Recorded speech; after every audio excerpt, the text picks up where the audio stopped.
What is passion? Why do you choose this industry then? As I mentioned to you much earlier, that I was at a crossroad junction. I attempted suicide, not once, a few occasions. I have cheated death, not once, a few occasions. And I stepped into training classes, I stepped into a psychology training programs, and that changed my life. And I dedicated my whole life to ensure to help to support people to walk out of depression or state that stuck them, that hold them back.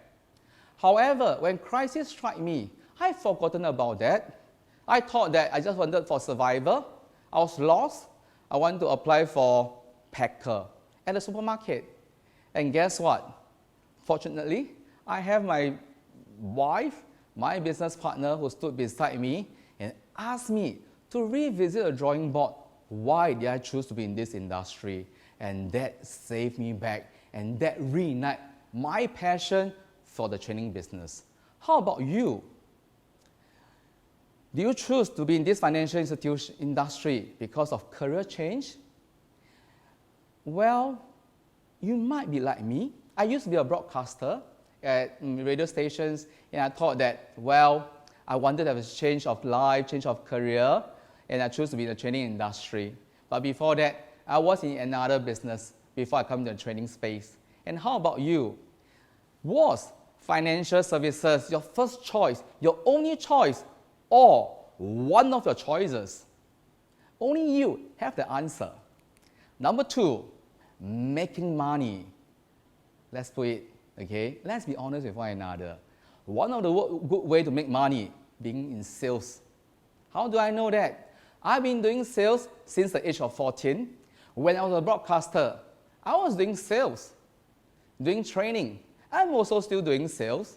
And so therefore I know that sales is one of the best methods to make good money. And you have to choose the right industry, right platform.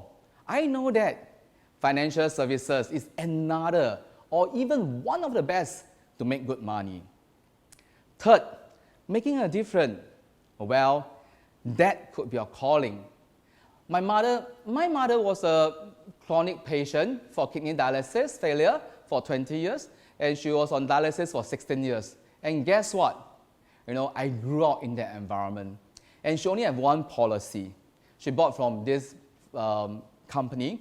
I still remember that was in 1989. I was about 11 years old during Chinese New Year period. These two uncles came knocking on the door and say, "Hey, auntie and uncle, I want to share with you about these financial policies." During Chinese New Year period, they told my parents, "Hey, auntie, uncle, what if you met a car accident, this and that, what if you fall sick? You're going to have compensation." I was at the age of 11. I was very upset. "Hey, you're cursing my parents." I chased the uncle out of the house.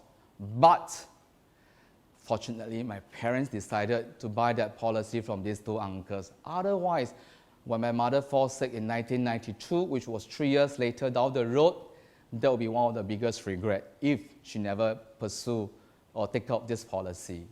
So if you're just like me, you want to make a difference in a person's life, this might be one of your calling. However, you might have forgotten about it by today. The last one, testimony of this industry. Earlier, as I mentioned about my mother's story, you might be like me, enjoy the benefits of this industry, enjoy the benefits of the insurance policies, and therefore, you want to pay it forward. You decided to come forward to share, to make sure that your loved one, your customers around you, enjoy or being looked after when crisis strikes them too. However, which is your real reason to be in this industry? Let's face it, it's okay that we are lost. It's okay that you cannot remember, that you've forgotten your initial decision to join this industry. It's okay. However, you have to be honest to yourself today. Ask yourself why you choose to be in this industry. Regardless what has happened, you are still here.